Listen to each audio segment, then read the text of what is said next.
Hello everyone, welcome back to Outreach Academy. तो last class में मैंने आपको सिलेबस बताया था डिफरेंशियल इक्वेशन का क्या होगा। अब इस क्लास में हम शुरू करते हैं डिफरेंशियल इक्वेशन को। तो इस क्लास में मैं थोड़ा सा इंट्रोडक्शन दूंगा डिफरेंशियल इक्वेशन का और कुछ बेसिक जो टर्मिनोलॉजीज है उसके बारे में आपको बताऊंगा। तो आज के क्लास में हम 4 चीज़ों को देखेंगे। तो आपके स्क्रीन पे दिख रहा होगा कि उन 4 चीज़ों में जो सबसे पहला है हमारा वो है कि डिफरेंशियल इक्वेशन हम बोलते किसको, कैसे किसी इक्वेशन को देख के हम ये आइडेंटिफाई करेंगे कि ये डिफरेंशियल इक्वेशन ही है। तो उसका एग्जैक्ट डिफिनीशन क्या होता है इसको आज हम देखेंगे। फिर उसके बाद हम देखेंगे कि डिफरेंशियल इक्वेशन कितने टाइप के होते हैं, जैसे कि एक होता है पार्शियल डिफरेंशियल और एक होता है ऑर्डिनरी डिफरेंशियल इक्वेशन। तो हम कैसे आइडेंटिफाई करेंगे कि कौन पार्शियल डिफरेंशियल इक्वेशन है और कौन ऑर्डिनरी डिफरेंशियल इक्वेशन है। और फिर साथ ही साथ हम ये भी देखेंगे कि हमारे सिलेबस में इन दोनों में से कौन हमें पढ़ना है। फिर उसके बाद हम जानेंगे कि ऑर्डर क्या होता है, डिग्री क्या होता है किसी एक गिवन डिफरेंशियल इक्वेशन के लिए। और फिर हम ये जानेंगे कि हमारे सिलेबस में हमें कितने ऑर्डर और डिग्री तक को डील करना है। फिर उसके बाद है एक जो हमारा आखिरी कॉन्सेप्ट होगा वो होगा linear and non linear differential equation में क्या डिफरेंस होता है, यानी किसको हम लीनियर डिफरेंशियल इक्वेशन बोलेंगे और किसको हम नॉन लीनियर डिफरेंशियल इक्वेशन बोलेंगे। तो ये चारों छोटे छोटे कॉन्सेप्ट्स हैं और इनके बिना डिफरेंशियल इक्वेशन को सीखना इम्पॉसिबल है। तो इसीलिए इनको हम जल्दी जल्दी आज ख़त्म कर लेते हैं। तो सबसे पहले शुरू करते हैं अपना पहला कॉन्सेप्ट कि डिफरेंशियल इक्वेशन का डिफिनीशन क्या होता है। तो देखिए, डिफरेंशियल इक्वेशन में एक तो इक्वेशन है, इसका मतलब ये हुआ कि डिफरेंशियल इक्वेशन एक इक्वेशन के फॉर्म में होगा, मतलब एक इक्वल टू का साइन होगा इसमें और इसके इस तरफ कुछ टर्म होगा और इसके इस तरफ कुछ टर्म होगा। अब हम बात करते हैं कि वो टर्म्स क्या क्या होंगे जिनके बेसिस पे हम बोलेंगे कि कोई इक्वेशन डिफरेंशियल इक्वेशन है। तो देखिए कि इसके अंदर क्या क्या होना चाहिए। अगर ये चीज़ें हैं इनके भीतर तो हम बोल सकते हैं कि कोई भी इक्वेशन क्या है, डिफरेंशियल इक्वेशन है। सबसे पहला इंडिपेंडेंट वेरिएबल। इंडिपेंडेंट वेरिएबल हो सकता है और इन जनरल हम किसको मानते हैं इंडिपेंडेंट वेरिएबल, एक्स को। दूसरा डिपेंडेंट वेरिएबल हो सकता है और इन जनरल, मैं बार बार टर्म यूज कर रहा हूं, इन जनरल। जरूरी नहीं है कि हमेशा डिपेंडेंट वेरिएबल को y ही रिप्रेजेंट करे और इंडिपेंडेंट वेरिएबल को x ही रिप्रेजेंट करे। ये हमारे ऊपर है, हम कुछ भी कर सकते हैं। लेकिन इन जनरल जो बुक्स में होता है या जो परंपरा चलता आ रहा है उसमें हम क्या करते हैं, डिपेंडेंट वेरिएबल को y से दिखाते हैं और इंडिपेंडेंट वेरिएबल को x से दिखाते हैं। जब हम डिफरेंशियल इक्वेशन पढ़ेंगे तब हम ये देखेंगे कि एग्जामिनर कैसे इसी पॉइंट को लेकर आपको उलझा सकता है। वो क्या करेगा कि क्वेश्चन में थोड़ा सा ट्विस्ट कर देगा, वो इंटरचेंज कर देगा डिपेंडेंट वेरिएबल को और इंडिपेंडेंट वेरिएबल्स को। और अगर आपके दिमाग में पहले से ये बैठा है कि x ही इंडिपेंडेंट वेरिएबल है और y ही डिपेंडेंट वेरिएबल है तो फिर वो सवाल आप से नहीं बनेगा और आप उसमें उलझ जाएंगे। तो इसीलिए इसको दिमाग में ऐसा फिक्स करके नहीं रखना है कि इंडिपेंडेंट वेरिएबल x होता है और डिपेंडेंट वेरिएबल y होता है। इन दोनों को हम इंटरचेंज कर सकते हैं या फिर कोई और भी वेरिएबल यूज कर सकते हैं, जैसे t, z, alpha, beta, theta, gamma. हम कुछ भी यूज कर सकते हैं। आप अपना नाम यूज कर सकते हैं, आप मेरा नाम यूज कर सकते हैं। लेकिन जो इन जनरल होता है वो x को हम इंडिपेंडेंट वेरिएबल बोलते हैं और डिपेंडेंट वेरिएबल y को। तो ये 2 टर्म होना चाहिए। और एक जो तीसरा है, जो सबसे इम्पोर्टेंट पॉइंट है कि इसमें क्या होना चाहिए, डिफरेंशियल होना चाहिए। किसका, डिपेंडेंट वेरिएबल का विद रेस्पेक्ट टू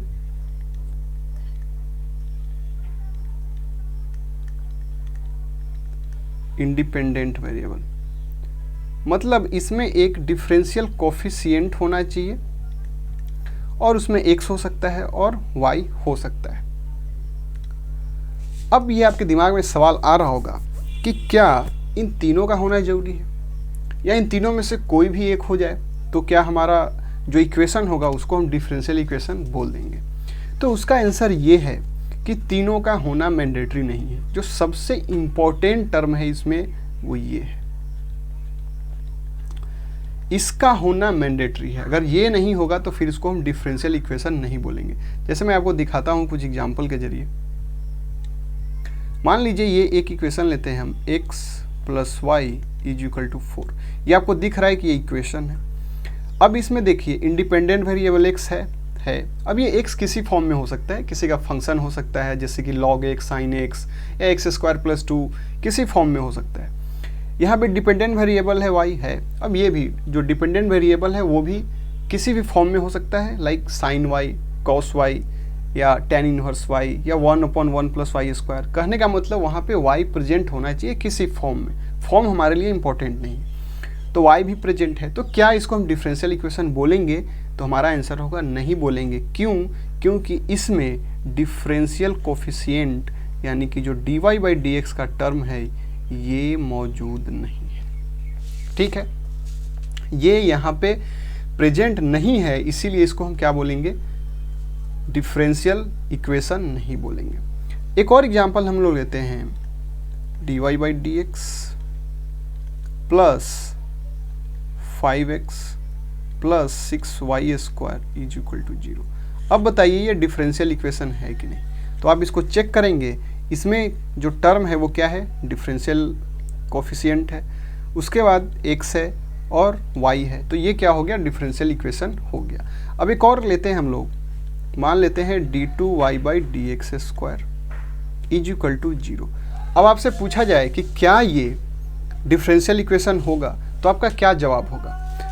अब देखिए डिफरेंशियल कोफिशिएंट प्रेजेंट है यहाँ पे। अब आपके दिमाग में एक कन्फ्यूजन नहीं आना चाहिए कि डिफरेंशियल कोफिशिएंट का मतलब ये नहीं होता है कि सिर्फ dy/dx होगा। वो किसी d2y/dx² भी हो सकता है, d3y/dx² भी हो सकता है। इसका क्या मतलब है कि 2 बार डिफ्रेंशिएट किया गया। इसका क्या मतलब है? 1 बार डिफ्रेंशिएट किया गया। उसी तरीके से हम 4 बार, 5 बार या n टाइम्स हम डिफ्रेंशिएट कर सकते हैं। सबके सब क्या है? डिफरेंशियल कोफिशिएंट ही है। तो डिफरेंशियल कोफिशिएंट प्रेजेंट है, लेकिन x का कंपोनेंट और y का कंपोनेंट, इसमें x y कुछ भी प्रेजेंट नहीं है। तो क्या इसको हम डिफरेंशियल इक्वेशन बोलेंगे या नहीं? तो इसको हम डिफरेंशियल इक्वेशन बोलेंगे।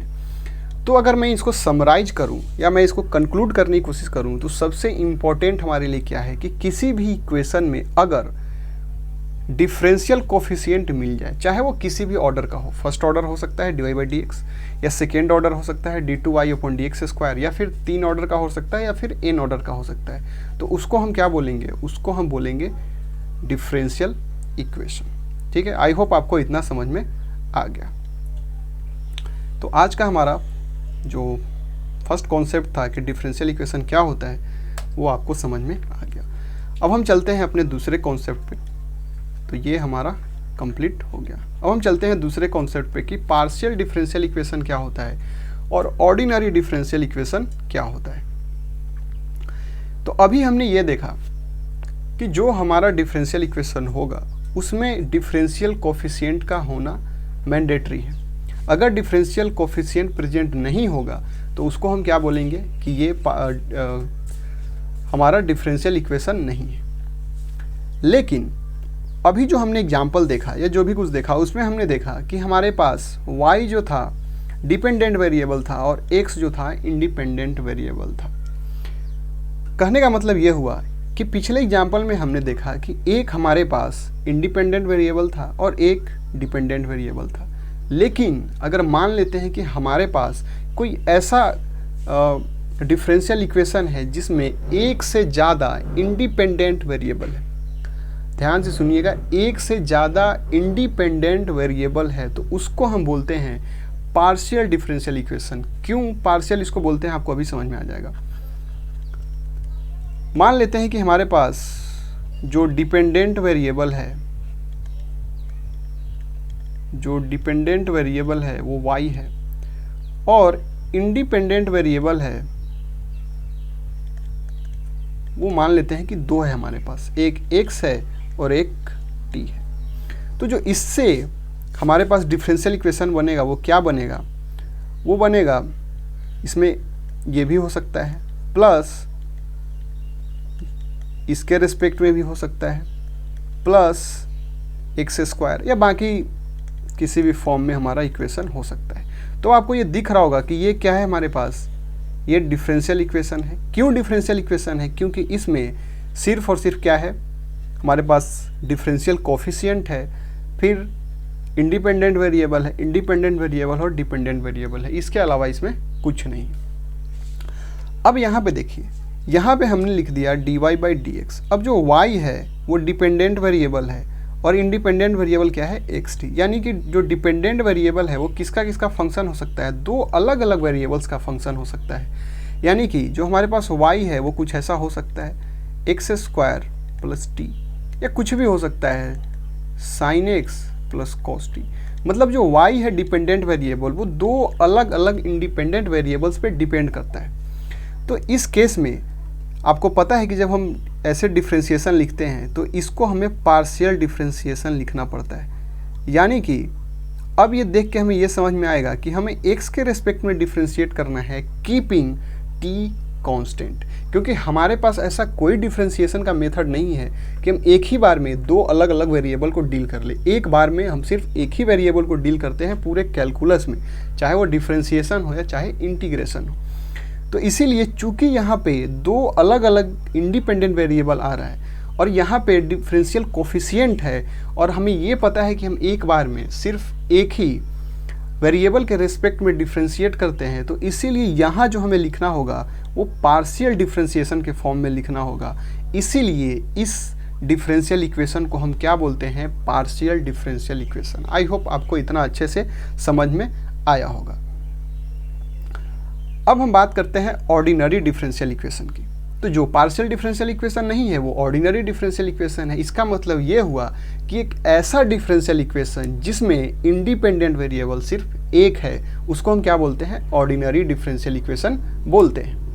तो इसका मतलब जो पिछले वाला जो एग्जाम्पल था वो कैसा होगा, ऑर्डिनरी डिफरेंशियल इक्वेशन, या ऐसा डिफरेंशियल इक्वेशन जैसे कि मान लेते हैं d2y/dx² प्लस 10y = 6x + 5। इसमें देखिए हमारे पास कितना इंडिपेंडेंट वेरिएबल है, हमारे पास सिर्फ और सिर्फ एक इंडिपेंडेंट वेरिएबल है x। तो इसको हम क्या बोलेंगे, ऑर्डिनरी डिफरेंशियल इक्वेशन। तो आई होप आपको ये समझ में आ गया होगा कि पार्शियल डिफरेंशियल इक्वेशन क्या होता है, इसमें पार्शियल का क्या मतलब है, आप उसको रिलेट कर पा रहे होंगे कि कैसे जब एक से ज़्यादा इंडिपेंडेंट वेरिएबल होगा तो उस केस में हमें जो डिफरेंशिएशन यूज करेंगे वो पार्शियल फॉर्म का होगा, इसीलिए इसका नाम होता है पार्शियल डिफरेंशियल इक्वेशन। और फिर ऑर्डिनरी डिफरेंशियल इक्वेशन क्या होगा। अब बात आता है कि जो हमारे सिलेबस में है वो क्या है।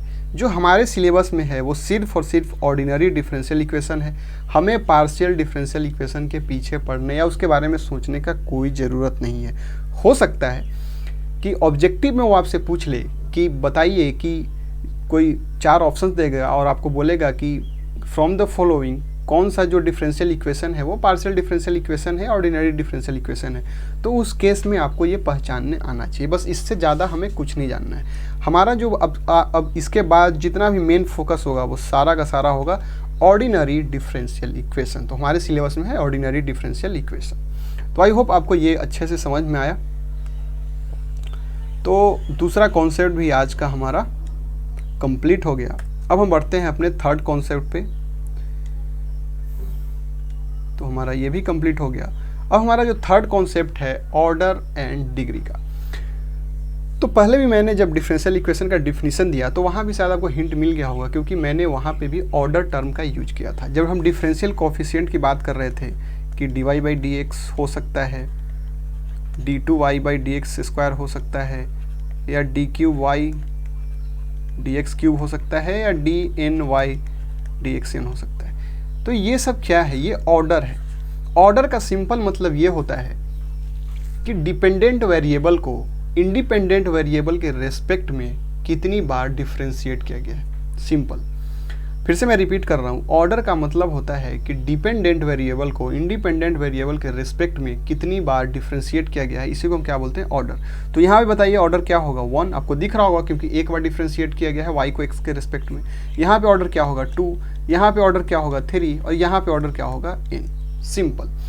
तो अब अगर कोई भी अगर डिफरेंशियल इक्वेशन आपको दिया जाए तो क्या आप इजीली बता पाएंगे कि उसका ऑर्डर कितना होगा। जैसे मान लीजिए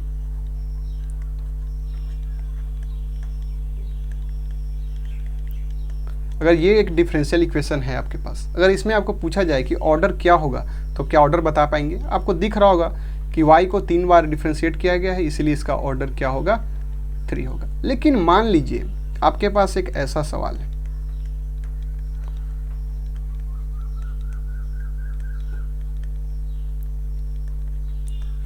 अब बताइए इस क्वेश्चन में आपसे पूछा जाता कि ऑर्डर क्या होगा, तो आप क्या बताते। अब यहाँ पे देखिए इसका ऑर्डर 3 है और इसका ऑर्डर 2 है, तो किसी भी डिफरेंशियल इक्वेशन का जो मैक्सिमम ऑर्डर होता है वही उस डिफरेंशियल इक्वेशन का एग्जैक्ट ऑर्डर होता है। तो इस डिफरेंशियल इक्वेशन का मैक्सिमम ऑर्डर कितना है, 3, तो इसीलिए इस डिफरेंशियल इक्वेशन का ऑर्डर क्या बोलेंगे कि इसका ऑर्डर 3 है। तो आई होप आपको ऑर्डर का कॉन्सेप्ट क्लियर हो गया। अब हम बात करते हैं डिग्री पे।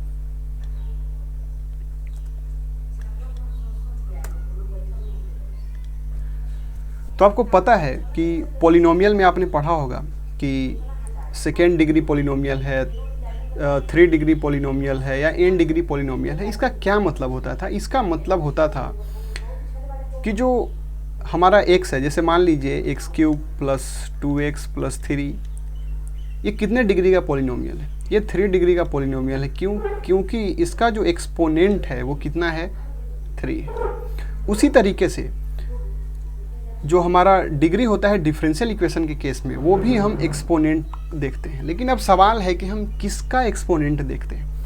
तो हम एक्सपोनेंट देखते हैं उस डिफरेंशियल कोफिशिएंट का जिससे हम ऑर्डर निकालते हैं डिफरेंशियल इक्वेशन का। और हम डिफरेंशियल इक्वेशन का ऑर्डर किससे निकालते हैं, हाईएस्ट ऑर्डर से। यानी कि चलिए इसको एक एग्जांपल के थ्रू समझते हैं। मान लीजिए हमारे पास ये एक डिफरेंशियल इक्वेशन है,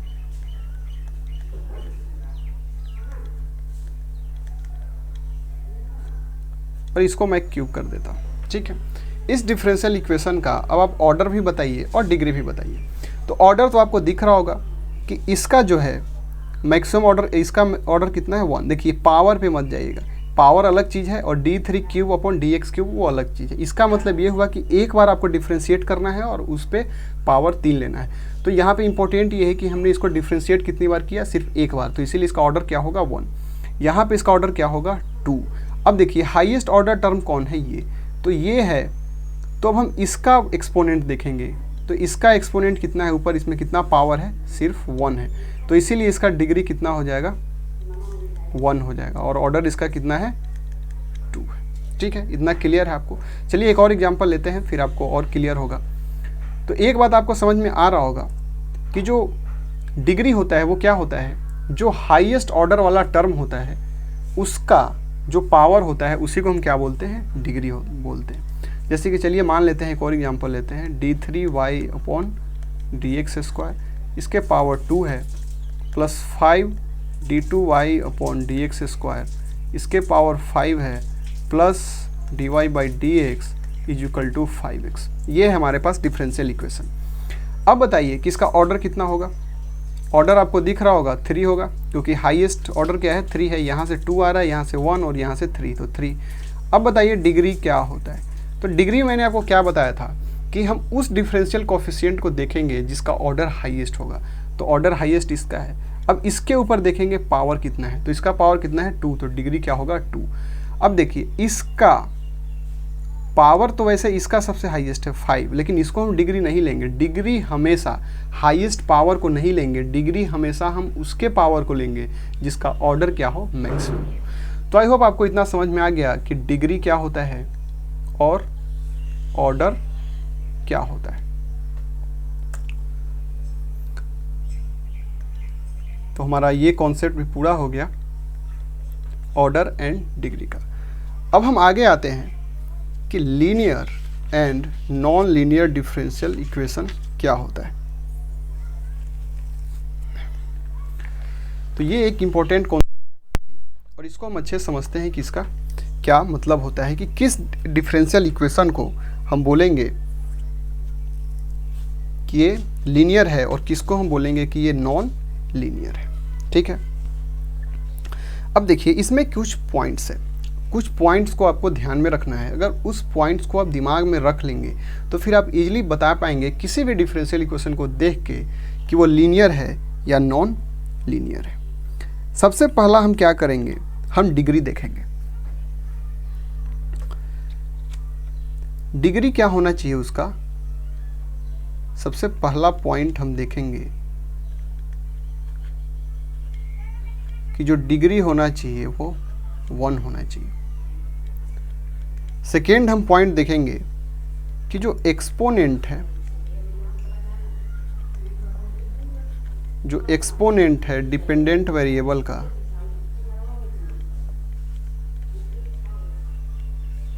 वो कितना होना चाहिए, 1 होना चाहिए।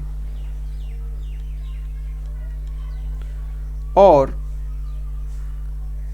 कोई भी डिफरेंशियल कोफिशिएंट होगा उसका एक्सपोनेंट कितना होना चाहिए, वो भी क्या होना चाहिए, डिफरेंशियल कोफिशिएंट, वो भी क्या होना चाहिए, 1 होना चाहिए। और जो चौथा है, देयर मस्ट नॉट बी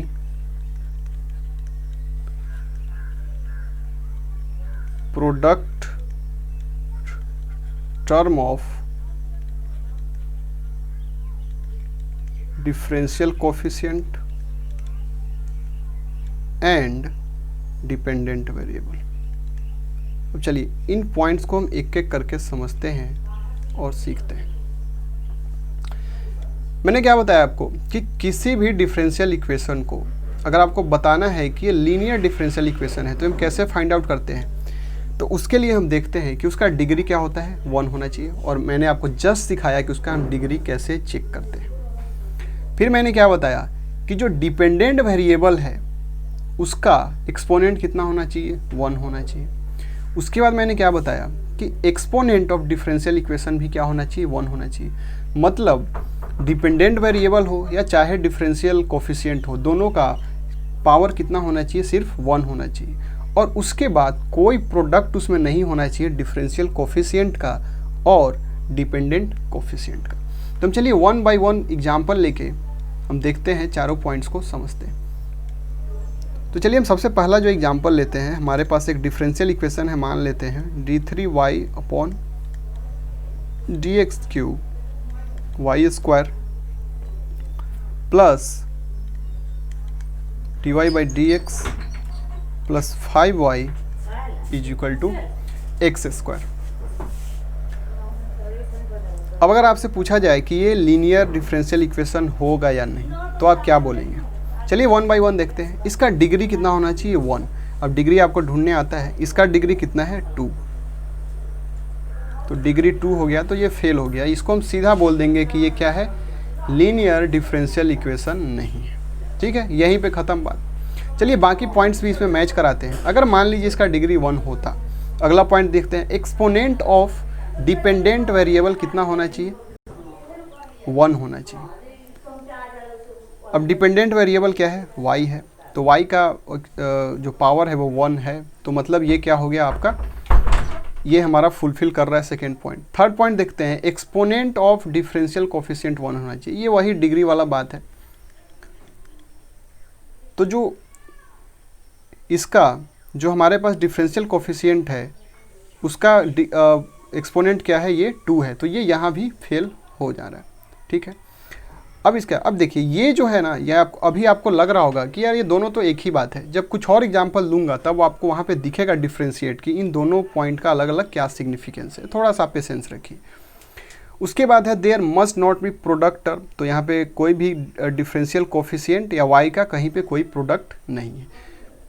तो ये क्यों फेल हो रहा है, 2 वजह से। डिग्री 1 है और दूसरा इसका जो डिफरेंशियल कोफिशिएंट का एक्सपोनेंट है वो क्या है आपका, 1 से ज़्यादा है। अब चलिए हम दूसरा एक एग्जांपल लेते हैं। अब मैं एक दूसरा एग्जांपल लेता, d3y upon dx cube plus dy by dx square plus 5y is equal to. ठीक है, इसमें अब देखते हैं 1 बाई 1 मैच करते हैं। क्या इसका डिग्री 1 है। क्यों डिग्री 1 है, डिग्री हम कैसे निकालते हैं, जो हाईएस्ट ऑर्डर टर्म होता है उसका हम एक्सपोनेंट देखते हैं। तो इसका एक्सपोनेंट कितना है, 1 है, तो डिग्री 1 है। तो पहला क्राइटेरिया फुलफिल कर गया लीनियर डिफरेंशियल इक्वेशन के लिए। अब सेकेंड क्राइटेरिया देखते हैं, एक्सपोनेंट ऑफ डिपेंड वेरिएबल 1 है। कहाँ गया डिपेंडेंट वेरिएबल, y, ये रहा, इसका एक्सपोनेंट 1 है। तो सेकेंड क्राइटेरिया भी फुलफिल कर गया। अब थर्ड देखते हैं, एक्सपोनेंट ऑफ डिफरेंशियल कोफिशिएंट 1 होना चाहिए। तो इस डिफरेंशियल कोफिशिएंट का एक्सपोनेंट तो 1 है, लेकिन इसका 1 नहीं है, तो इसीलिए ये टेस्ट तीसरे पे फेल हो गया। अब आपको समझ में आ रहा होगा, जो पहले में आपको कन्फ्यूजन आया होगा कि ये डिग्री वाला पॉइंट और ये दोनों सेम है क्या। इस केस में देखिए कि एक्सपोनेंट इसका डिफरेंशियल कोफिशिएंट का 1 से ज़्यादा है, लेकिन डिग्री अभी भी क्या है, 1 है। तो जितने भी डिफरेंशियल कोफिशिएंट होंगे हमारे डिफरेंशियल इक्वेशन में, सबका पावर कितना होना चाहिए, 1 होना चाहिए, तभी जाके वो लीनियर डिफरेंशियल इक्वेशन कहलाएगा। अब हम फोर्थ पॉइंट भी चेक कर लेते हैं कि कोई प्रोडक्ट नहीं होना चाहिए y का और बाकी डिफरेंशियल कोफिशिएंट का, तो कोई नहीं है, तो चौथा ये पास करता है। लेकिन एक पॉइंट ये फेल हो गया, तो इसीलिए क्या हो गया, लीनियर डिफरेंशियल इक्वेशन नहीं होगा। आई होप इतना आपको क्लियर हो गया। अब हम चलिए कुछ और एग्जाम्पल्स लेते हैं। मैं एक और एग्जाम्पल लेता हूँ। अब हमारे पास एक डिफरेंशियल कोफिशिएंट है, वो कुछ इस फॉर्म का है, dy by D X plus 5xy² equal to 6x। अब इसको देखते हैं, डिग्री 1 है, हाँ है, पहला टेस्ट पास। दूसरा, एक्सपोनेंट ऑफ डिपेंडेंट वेरिएबल 1 है, डिपेंडेंट वेरिएबल y, इसका एक्सपोनेंट तो 2 आ गया, तो ये दूसरा फेल हो गया। तीसरा चेक करते हैं, एक्सपोनेंट ऑफ डिफरेंशियल कोफिशिएंट 1 होगा, डिफरेंशियल कोफिशिएंट ये रहा, इसका एक्सपोनेंट 1 है, तो ये भी पास हो गया। चौथा क्या है, there must not be product term of differential coefficient, कहा गया डिफरेंशियल कोफिशिएंट इसके साथ कोई y का मल्टीप्लिकेशन नहीं है, तो ये भी क्या हो गया हमारा, क्या हो गया, सॉरी, ये भी पास हो गया। फिर भी एक फेल हो गया, तो ये ओवरऑल फेल हो गया, और ये हमारा लीनियर डिफरेंशियल इक्वेशन नहीं होगा। ठीक है, आपको इतना समझ में आ गया। अब चलिए एक और एग्जांपल लेते हैं। मैं एक ले लेता हूँ y into D Y by D X plus sine X is equal to 5। अब बताइए कि ये क्या होगा। यहाँ पे आप चेक करिए, सबसे पहला कॉन्सेप्ट डिग्री 1 है, दूसरा exponent of dependent variable 1, dependent variable y का पावर 1 है, तीसरा exponent of differential coefficient 1, differential coefficient का 1, ये भी पास कर रहा है। लेकिन चौथा क्या है, there must not be product term of differential coefficient and dependent coefficients. लेकिन यहाँ पे आप क्या देखते हैं कि डिफरेंशियल कोफिशिएंट और डिपेंडेंट वेरिएबल का प्रोडक्ट आ गया, तो इसीलिए क्या हो जाता है, ये भी फेल हो जाता है। तो ये भी क्या होगा, लीनियर डिफरेंशियल इक्वेशन नहीं होगा। ठीक है, अब एक और एग्जांपल लेते हैं, फिर उसके बाद सारा केस कवर हो जाएगा। हमारे पास dy बाई डी एक्स है प्लस साइन y है इज इक्वल टू x। अब देखते हैं, पहला डिग्री इसका 1 है, दूसरा क्या है कि एक्सपोनेंट ऑफ डिपेंडेंट वेरिएबल 1 है। अब देखिए, जो यहाँ एक्सपोनेंट का बात ही नहीं आ रहा है, क्योंकि ये क्या है, किसी न किसी दूसरे फंक्शन के भीतर है, तो ये भी क्या होगा, यहाँ पे फेल हो गया। इसका मतलब क्या हुआ कि जो y है हमारा डिपेंडेंट वेरिएबल, वो बिल्कुल इस फॉर्म में होना चाहिए, ये किसी फंक्शन के भीतर नहीं होना चाहिए, sine y, log y, cos y, कुछ भी, और इसका जो पावर है वो 1 होना चाहिए, तभी इसको हम क्या मानेंगे, लीनियर डिफरेंशियल इक्वेशन मानेंगे। ठीक है, अब एक और एग्जांपल लेते हैं हम लोग।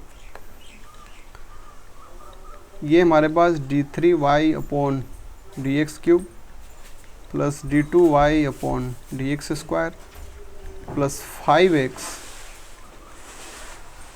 dy by D X plus 6y equal to 0। अब इसको आपको चेक करके बताना है। अगर आप इसको बता पा रहे हैं तो मतलब आपका बिल्कुल क्लियर है। तो 1 बाई 1 देखते हैं, डिग्री देखते हैं। तो डिग्री के लिए ऑर्डर देखेंगे, इसका ऑर्डर हाईएस्ट है, इसका पावर 1 है, तो डिग्री 1 है, तो ये फुलफिल करता है, सही है। सेकेंड देखते हैं, एक्सपोनेंट ऑफ डिपेंडेंट वेरिएबल 1 होना चाहिए, y के पावर 1, ये भी है। तीसरा, एक्सपोनेंट ऑफ डिफरेंशियल कोफिशिएंट 1 होना चाहिए, सारे डिफरेंशियल कोफिशिएंट को 1 बाई 1 चेक कीजिए, पावर 1 है। फोर्थ क्या होगा, there must not be product term of differential coefficient and dependent variable.